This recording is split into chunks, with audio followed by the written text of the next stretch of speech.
Jack McLennan was 27, fit and visibly strong. He was trained well. He knew how to hit, and I was gobsmacked. He seemed ready for anything, but then he suddenly vanished. I was just talking to him last night, like, how the hell does that happen? I'm Rob Bergen. Join me as I investigate what became of Jack in the new season of Unravel.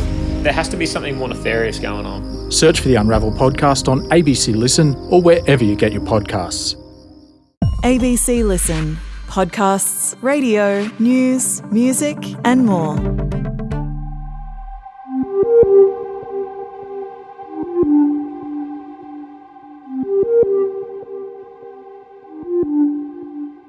A jury decided that Airbnb guest Timothy Loosemore killed his host, Maree Vermont, but they settled on a conviction for manslaughter instead of murder.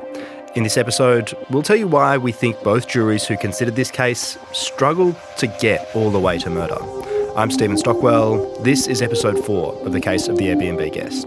Mr. Loosemore was a farm stay guest at the home in Goldie near Kilmore. We didn't really expect to have something dangerous happen. The prosecution alleges the 62-year-old from the UK killed Miss Vermont and lit a house fire to cover it up. She was a very kind and caring person, and we're very proud of who she was, how she brought us up. This hand-built house was a labour of love. It's all been lost, alongside everything she owned and, her sons say, evidence of her final moments. Throughout the trial of Timothy Loosemore, we heard two different versions of his relationship with Maree Vermont, a welcome help or a frustrated ex-lover who snapped. Ultimately, the jury decided that he killed her, but he was not guilty of murder, instead found guilty of manslaughter. And in this episode, myself and Anna McGuinness, an ABC reporter in Bendigo, will be unpacking that verdict and talking about some of the things that stood out to us. Welcome, Anna. Hi, Stocky. Before we get going any further than this, the question we always start with in these episodes was, were you surprised by the verdict? So initially I was. I actually thought maybe the defence had put enough doubt, well, they'd put enough doubt into my mind that I was sort of leaning towards not guilty. But then going back through the evidence for the podcast and looking at kind of the big picture, I couldn't really see it any other way. Yeah, right. Okay. I wasn't really. I mean, I was probably more leaning the other way than you, Anna, but I was thinking that murder is a pretty high bar for a jury to reach. And while the prosecution did paint a picture of a very strained relationship between Timothy Loosemore and Maree Vermont through her friends and through her children, it didn't feel like that was completely sealed. I feel like there was so little evidence after the fire that it seemed like there were gaps in what might have happened that night. And I've kind of actually been wondering if the deciding factor was whether the jury couldn't be sure that Timothy Loosemore intended to kill Maree Vermont. That's one of the 4 elements of murder, is that intent. I mean, when you're reflecting on the verdict they landed on, is that something you found yourself thinking about, that kind of intention when it comes to that element? Yeah, that kind of seems like the obvious point where the jury might have faltered. On the kind of checklist for the elements of murder, you've got the same 2 at the start for manslaughter, which is that they carried out the acts that caused Maree's death and that they were carried out consciously, voluntarily and deliberately.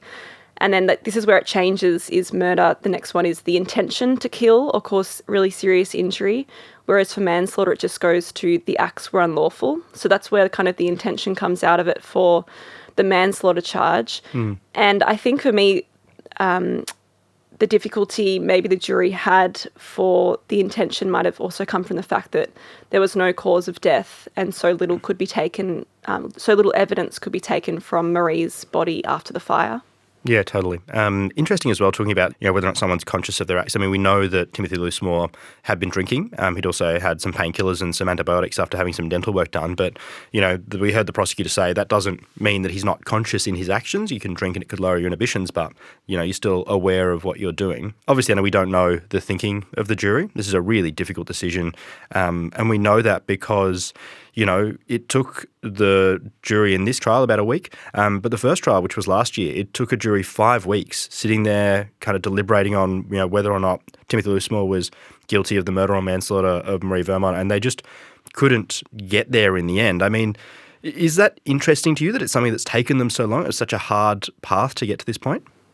Yeah, I think the interesting thing for me is that the jury in this trial was played pre-recorded evidence from the last trial. So a lot of the witnesses didn't actually have to get up on the stand and give their evidence again.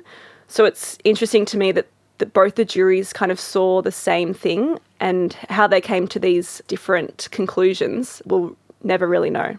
Yeah, it's interesting that they've kind of relied almost on the same evidence in those trials. And we do know, while the evidence was the same and the witnesses were the same, different prosecution, different defence team in this trial as well.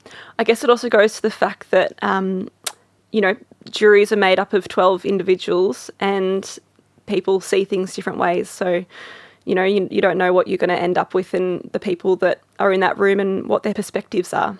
100%. Yeah, that's exactly right. Yeah, you never know where people are coming from or what they're thinking and how they're interpreting the evidence, because the purpose of the jury system is you have the people from the community, your peers, assessing the evidence that's presented to you. And, people have different opinions and different backgrounds and different things they bring to juries as well.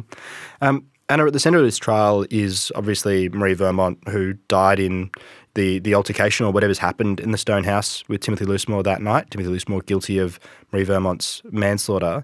We talked a lot about her sons throughout this podcast. She has 3 sons and, you've actually spoken to them since the trial. How have they been dealing with all of this?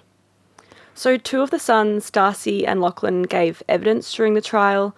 The third, Harrison, was able to sit through and watch all of it.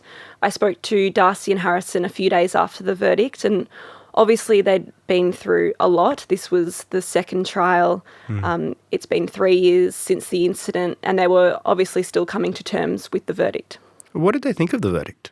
So the sense I got from them was it was quite upsetting to have that confirmation from a jury that their mother had been killed by Timothy Loosemore. I asked them about what this verdict means for them and their mother, and this is some of what Darcy and Harrison had to say. It was upsetting and distressing to hear the verdict, given the fact that the jury did come to the conclusion that he killed her. But given the fact that a lot of evidence was lost, there was no way to prove beyond reasonable doubt in their mind of any other outcome. So we have to accept what we can get. Yeah, it's important to convey that in this manslaughter case, it was found that Tim had violently assaulted Maree, my mum, and that he had killed her as well. There's no question about that. So it's not an accident. And the court didn't deem it as an accident in this manslaughter case, but with the house being burnt down, that's as far as the case could go. So that's Darcy and Harrison, 2 of Maree Vermont's 3 sons, speaking at the Stone House just a few days after the verdict. Anna, it sounds as though they're being pretty careful when they're talking through their reactions to that verdict. I mean, do they need to kind of couch their language in any way? I mean, sentencing's still to come. Timothy Loosemore could still appeal. Are there things they're trying not to overstep in these conversations? Yeah, I think in any case like this where the trial is over, so there's no jury to prejudice, but they're still obviously wanting the best outcome in terms of justice for their mother. And we've still got a bit to play out in this case, as you said, with the plea hearing coming up and then the ultimate sentencing beyond that. Yeah. We'll put a link to your story in the episode description for this episode so everyone can read a little bit more about the conversation you had with Maree Vermont's sons. And, when we're talking about this trial and the verdict that we've got, I mean, what have you been thinking about as it's all wrapped up and as it's all finished? What have you found yourself reflecting on? I think it's about some of the holes that were left from the fire, the evidence that we didn't have because it was lost in the house fire. For example, Timothy Loosemore's phone was never recovered. He tells police that he left it inside the house. Maree Vermont's phone also not recovered. And I wonder whether discussions between them, text messages, might have helped paint some of the picture of the relationship between them, particularly when he goes to Cairns and then ultimately comes back. We heard from Darcy that Maree thought there was an agreement that there would be no romantic relationship.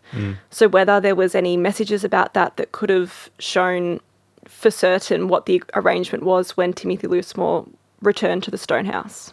Yeah, I've been thinking about that relationship a lot as well and how much we don't know about it. And I mean, we did hear a lot from Maree Vermont's friends. We heard a lot from Darcy. We heard from her mum about what that relationship looked like and kind of what conversations she'd been having with Timothy Loosemore. But every time there was kind of a deadline put on him leaving, a different person seemed to have a different version of when that was. So it did seem to be quite malleable. And I think, having the phones of Timothy Loosemore and Maree Vermont would help us understand that in a much greater detail as well.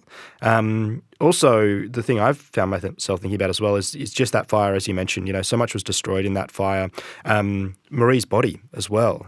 We heard that there was very little evidence that could be recovered from it. They couldn't find any DNA from under her fingernails. There was no way of telling if she'd sustained any injuries to her upper body as well. Is that something as well that you've thought about, like how little we know about what happened to her? Absolutely. And also the fire seemed to make it really difficult for the experts to say anything with real certainty.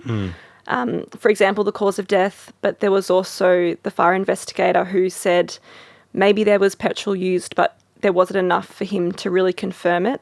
So maybe if I was on the jury, that would throw enough doubt on things that we don't have a cause of death. We can't say for certain if petrol was used in the fire. Yeah, I think the fire for me is a really big part of it as well.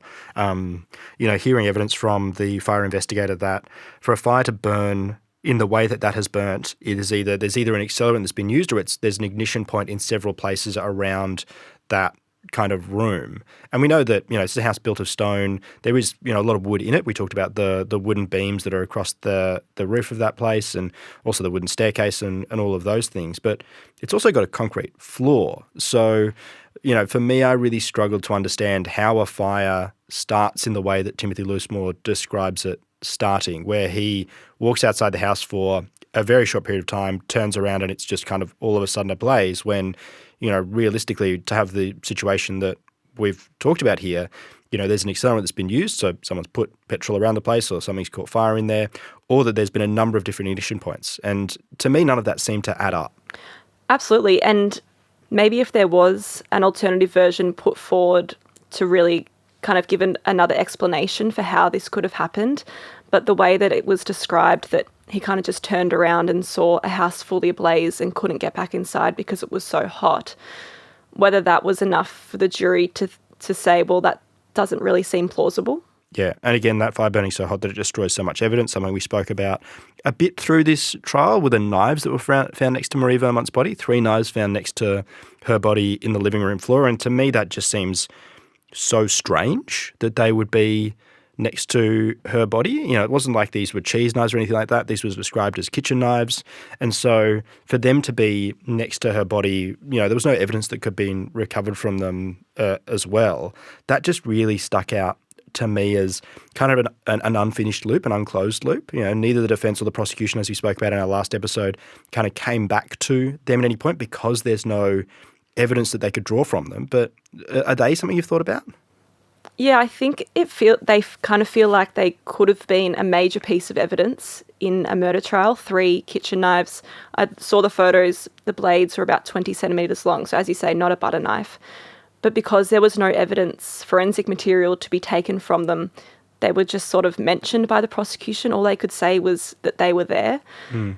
And so the defence is able to say then, well, anything beyond that is just speculation because you have no evidence to take from them. Yeah.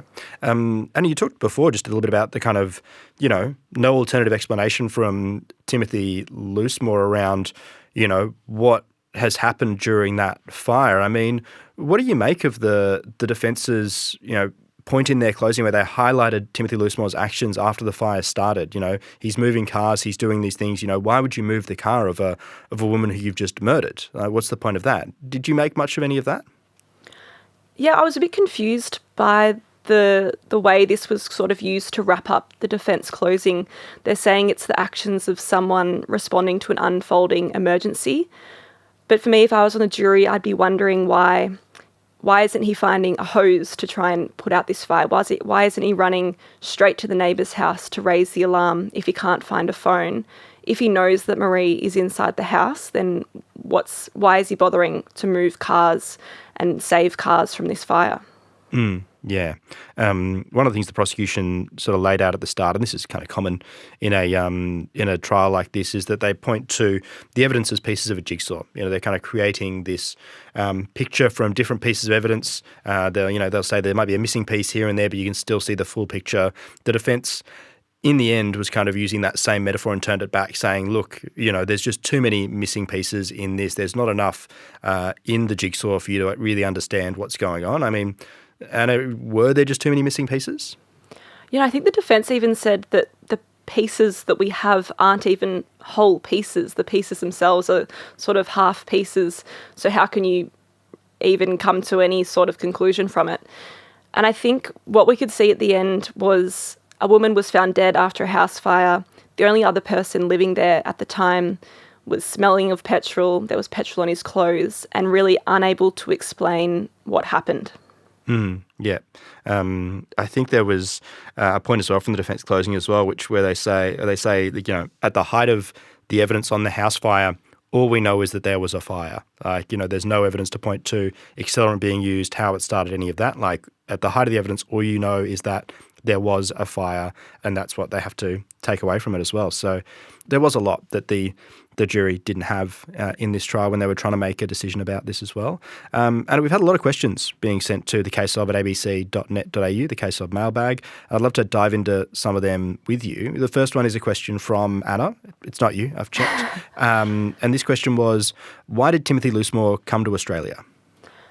So what we know about Timothy Loosemore's trip to Australia was he had come here with his son. They'd cycled from Perth to Victoria over roughly 3 to 4 months. He'd actually lived in WA in the 80s for a couple of years, so, he wasn't completely an unknown to Australia. And we know that he was a keen cyclist because of character references we heard from a cycling club where he was part of back in the UK. Thank you, Anna. And thank you, other Anna, for sending in that question to the case of at abc.net.au. Jane has also emailed. She's asked whether or not Timothy Loosemore had any history of domestic or family violence.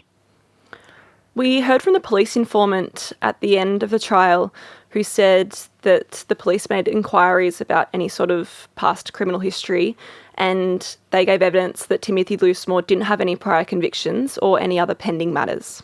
Yeah, and that really surprised me. I was actually wasn't expecting to get that kind of level of detail of his background because, I mean, in a trial like this, you're not able to include any previous convictions or charges because that may make a jury think that someone's guilty, but glad we could answer it anyway. If you have any questions you'd like answered in future Case of episodes, get in touch, the case of at abc.net.au. We are going through all of them, reading all of them, and appreciate all of your thoughts, feedback and questions that get sent into that mailbag. Anna, where do we go from here? So next steps is the pre-sentence hearing. That'll be in September, on the 3rd of September. The defence and prosecution will both be putting forward their reasons for sentencing, what they think is the justice that he deserves. In this case, for manslaughter, the maximum sentence is 25 years jail.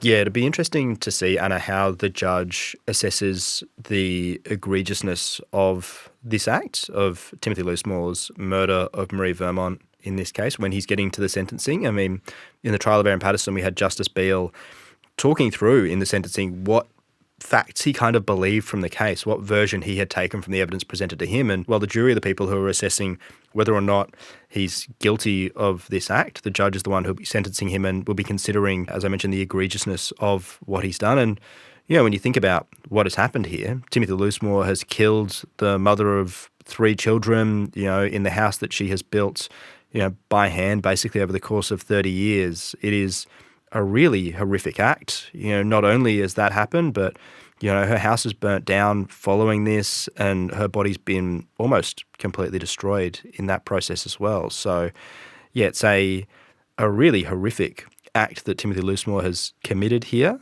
And, it's going to have a very strong impact on the people around Maree Vermont for a very long time. And what are you thinking about when, that stage is coming and, what will be considered as the judge is handing down his sentence?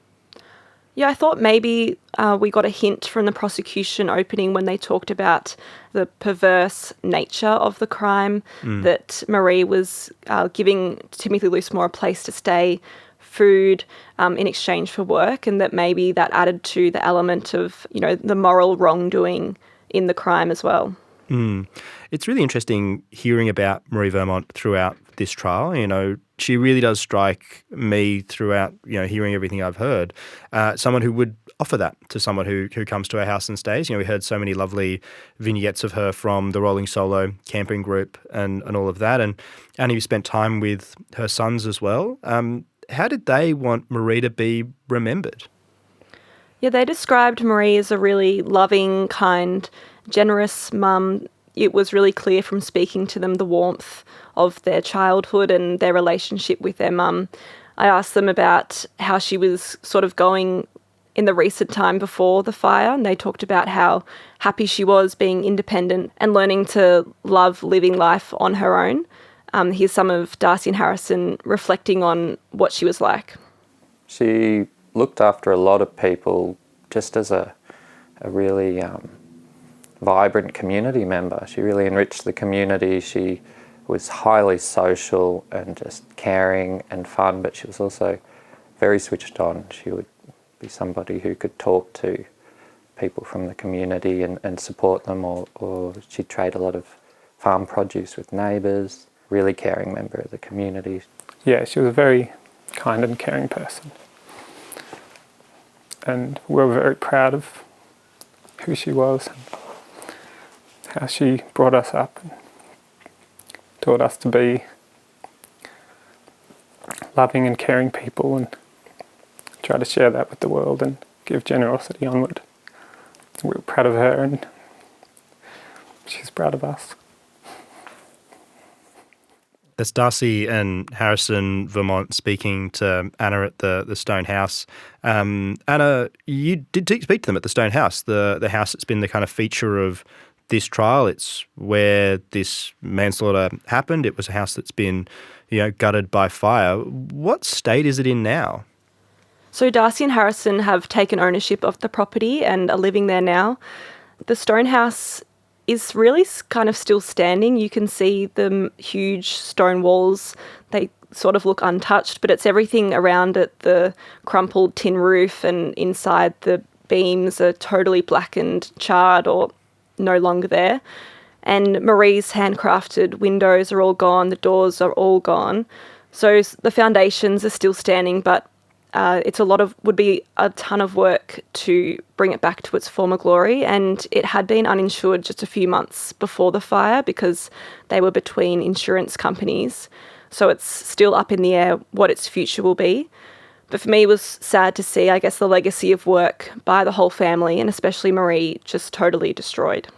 Is the plan for Darcy and Harrison to try and rebuild that? I think they would like to, but given what they're dealing with still, it's only been 3 years, but 2 trials, there's still a lot to work through and decide what is feasible for them in the aftermath of all this. Yeah, it is a lot to be dealing with. Anna, thank you so much for joining us for this series. I really appreciate the look you've given us inside this trial. Your analysis and kind of explanation of the verdict has been fascinating. So thank you for being a part of the Case Of. Thanks for having me, Stocky. And thank you so much for listening to this series. If you haven't heard our verdict episode on Tuesday, go back and have a listen to that one. It's in your feeds now. Also, if you're looking for something else to wrap your ears around, What Became of Jack, the most recent Unravel series, has just wrapped up. And I caught up with Rob to talk through the behind the scenes of that story. So you can get that in ABC Listen now. Also, in other Unravel news, there's an update in the Blood on the Track series. The coroner has finally delivered her findings into the death of Mark Haynes. This is the 3rd inquest that's been done into his death. This all comes 40 years later, and you can catch up on ABC Listen for the latest details there. Also, next Tuesday, we might have an introduction to our next trial coverage. It's a big one that I think you'll be very interested in, but we do need to wait until Monday to find out what we are able to say, so you'll find out on Tuesday.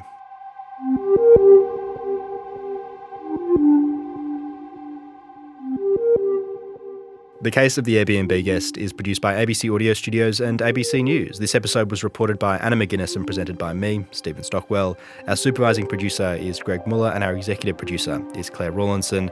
Thank you to senior lawyer Jasmine Sims, our legal queen, for her legal advice every single day, and to the Bendigo newsroom and also to Audio Studios manager Eric George.